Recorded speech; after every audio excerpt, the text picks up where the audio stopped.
Well fellas, I guess it's finally time to get this old 4.6 out and upgrade to something better.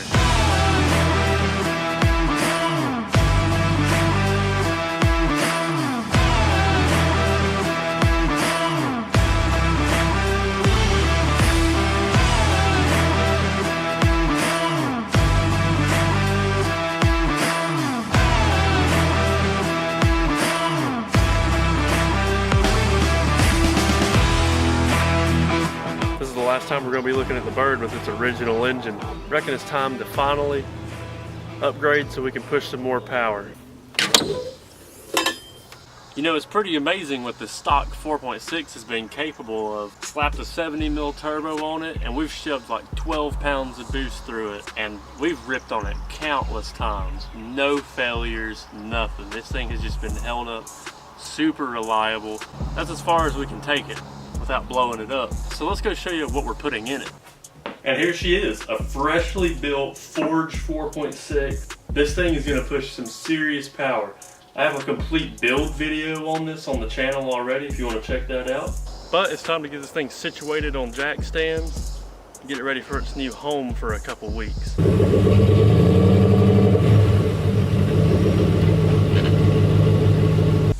Well, I guess we'll go ahead and start with draining the fluids, get all that out, and then take turbo kit off. All right, so me and Dalton went ahead and rushed through getting the turbo kit off, exhaust, radiator out. We're not gonna film all this because we have enough videos on the channel of us tearing this engine bay down.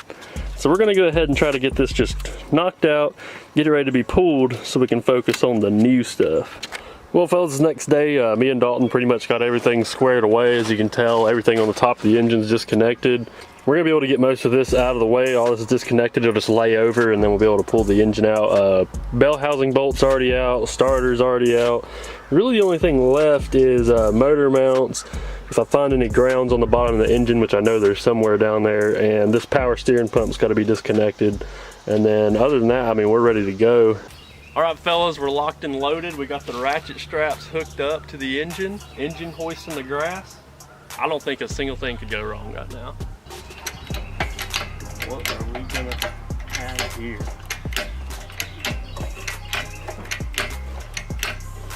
Let me put a jack under the transmission so it don't fall through the bottom of the car. That would be a good idea.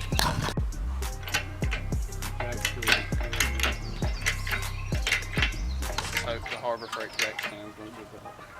This is the home stretch right here. Oh, dude, yeah, we're dialed in. Now, I'm gonna move this back a little bit, and I don't think we're gonna be doing it by hand. Maybe we're not those guys. Yeah, maybe not. We're gonna need something with torque. This should be good. Yeah.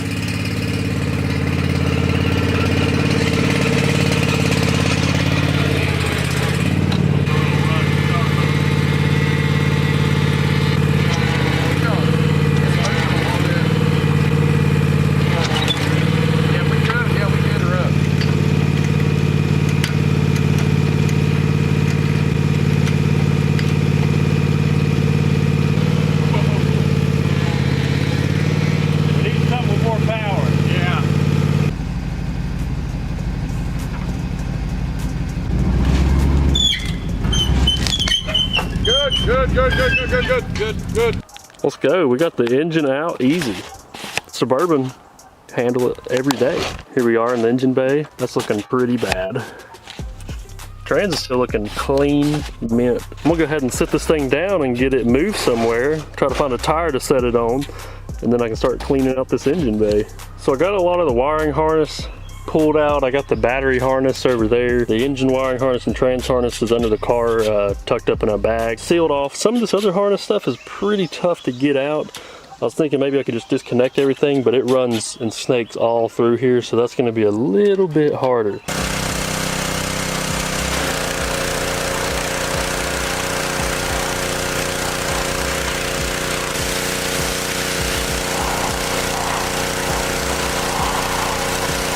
Alright, so I went ahead and finished up the initial wash here, and we got some stuff cleaned, and then I went ahead, and got everything else out. We have all the brake lines disconnected, master cylinders out, all the wiring for the cars all up here now. Pulled it all out, got all this headlight space cleared out.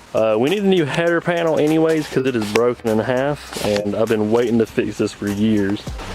But I need to go ahead and I'll work on getting these fuel lines out. We went ahead and just cut them because they're not going to be reused anymore, and I got to go all the way through and get the gas tank out to drop it. But we're getting pretty close. I want to finish up cleaning. This thing's going to look sweet when it is done.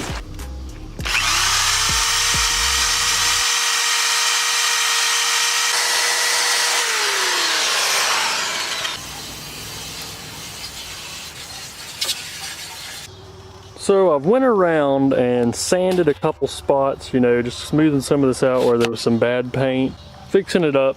I'm using the wire wheel to just knock any rust off and get it prepped. But we aren't too far off here, you know, I still got a little bit to clean up. I'm gonna go in once it's dry, come back in, hit it with some Scotch-Brite, 400 grit, and get everything scratched up and ready for paint. And then after that, I mean, we're pretty much ready to mask everything off and start getting some paint on it. Well, fellas, I just finished up prep. We're doing a little bit of last minute cleaning here. Get ready to paint the car here. Got all the wrap on here. Everything's taped off. Everything down here covered. Got everything ready. We're gonna wait for it to get a little bit more shady right here. You can see it's almost to the car. Hopefully not too many bugs come over here since it's getting a little later in the evening, but it is so hot. I've got to let this cool down with some shade on it before we put paint on it. All right, we're nice and shaded, ready to go. Everything's clean. Let's go ahead and get some base coat on her.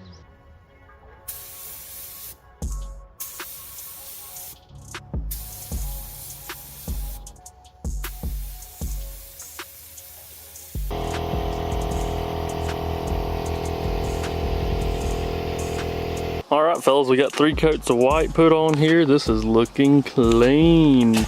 No more rust, no more primer spots. But now this has been drying for just a little bit. We'll probably got like another 5 minutes. So it gives us time to mix up our clear. Start laying her down here, gonna make it look glossy.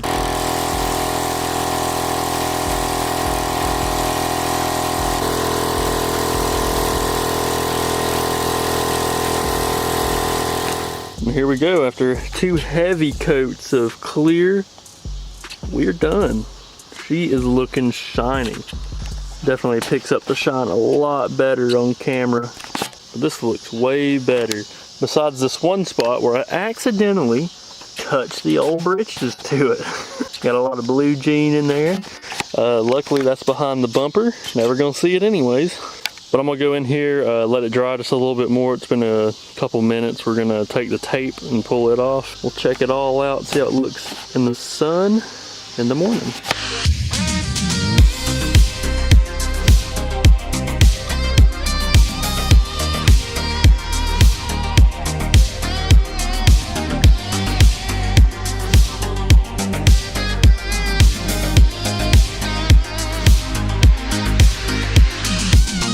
Well, here she is untaped in the sun. This looks way better. Everything's shining. I'm about getting blinded from it. It's so white. Got all the wires untucked here. Need to do a little cleaning on the hoses and stuff. Some of them are a little brown. We'll rejuvenate them a little bit. I didn't paint up here in the wiper cowl because that's unseeable. And if I don't have to do extra work, I'm not going to do it up there. I'm going to try to get this wiring harness back down and get it ran back where it was and get everything ready here to drop this new motor in. Alright, well I went through and got all of our wiring and brake lines ran back in here. Everything's looking clean. Went through and cleaned every bit of the wiring harness too with a little bit of soap and water. Everything looks super good. Definitely looks a lot better when it's all nice and black and not covered in dirt. Everything tucked up nicely. This is really gonna look good when it has that engine sitting in there. Pretty much that is the next thing. Yeah, next thing we're gonna do is drop this engine in and get everything figured out. We gotta figure out if we're gonna route out an intercooler in here and redo some of the engine harness just to make it clean up better, because right now the original engine harness isn't gonna fit on our Edelbrock. But that's the engine bay restoration. I hope y'all enjoyed. See y'all next video.